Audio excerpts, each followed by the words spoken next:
এভাবে যদি রান্না করেন যে কেউ আপনার রান্নার প্রেমে পড়ে যাবে। আপনার রান্নার কথা কখনোই ভুলতে পারবে না। তো কথা না বাড়িয়ে চলে যাচ্ছি আমি মূল রেসিপিতে। আমি আজকে এখানে নিয়েছি আপনার কিছু কাঁচামরিচ আর কিছু পেঁয়াজ কুচি আর ধনেপাতা। এখন আমি এই সবগুলো উপকরণ একটা একটা করে শিলপাটা আমি বেটে নেব। প্রথমে আমি কাঁচামরিচটা বেটে নিচ্ছি। এখানে আপনারা চাইলে হ্যান্ড গ্লাভস ব্যবহার করতে পারেন, যেহেতু ঝাল জিনিসটা। তো আমি আসলে চামিচের দ্বারা আমি এটা সুন্দর করে বেটে নিচ্ছি। একদম মিহি করে বেটে নিতে হবে।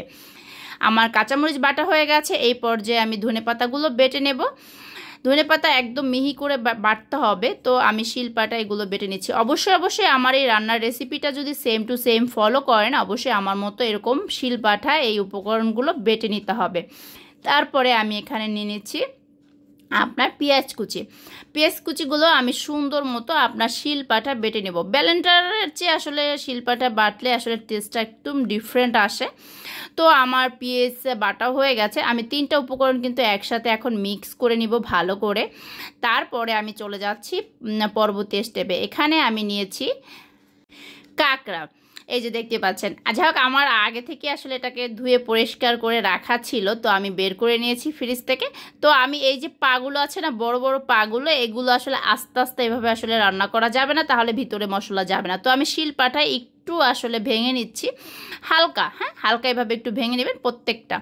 তারপরে আমি এখানে সব উপকরণগুলো আমি এখন এখানে দিয়ে নিব। এখানে দিয়ে দিচ্ছি আমি আমার যে পেঁয়াজ, কাঁচামরিচ, ধনেপাতা বাটা ছিল। অবশ্যই কিন্তু এটা বেটে দিতে হবে। এটা এই রেসিপি ইম্পর্টেন্ট একটা জিনিস এটা। তো তারপরে আমি স্বাদ অনুযায়ী পরিমাণ মতো এখানে আমি লবণ দিয়ে দিচ্ছি।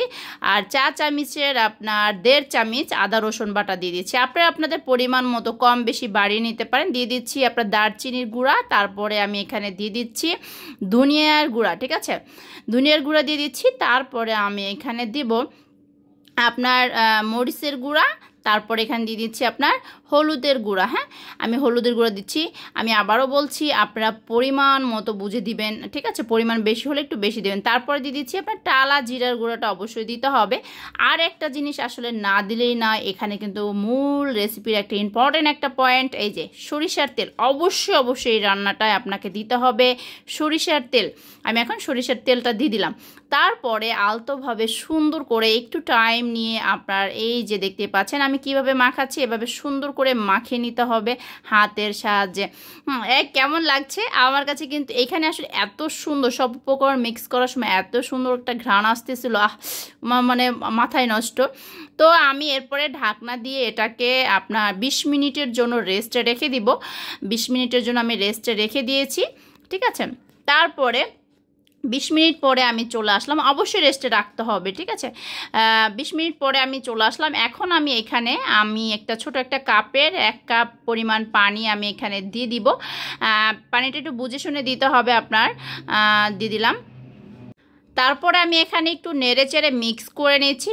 মিক্স করে আমি এখন ঢাকনা দিয়ে আমি এটাকে ঢেকে দিয়ে আমি মোটামুটি হাই হিটে আমি 4-5 মিনিট আমি এটাকে রান্না করব। হাই হিটে রান্না করতে হবে।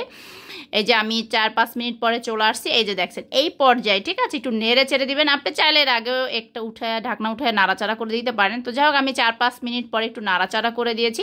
আবারও আমি এটাকে ঢেকে দেবো। ঢেকে দিয়ে ঝোল শুকানো পর্যন্ত আমি এটাকে রান্না করছি। এই যে আমার এই পর্যায়ে যাই হোক আরেকটু ঝোল আছে, আমি আরেকটু একদম শুকিয়ে নিব। আমি ঝোলটা শুকিয়ে নিব। মানে এই সময় আসলে আমার পুরো মানে ঘর আছে না ঘ্রাণে মোমো করছে। মানে এতটাই এটা আসলে টেস্টি হয় এভাবে যদি বাটা মশলা দিয়ে আসলে রান্না করা হয়। তো ফাইনালি আমার রান্নাটা কিন্তু হয়ে গেছে। আমি একটা বাটিতে তুলে নিয়েছি। দেখতেই পাচ্ছেন কি ইয়াম্মি হয়েছে। অবশ্যই বাসায় ট্রাই করে কমেন্টের মাধ্যমে জানাবেন রেসিপিটা কেমন ছিল।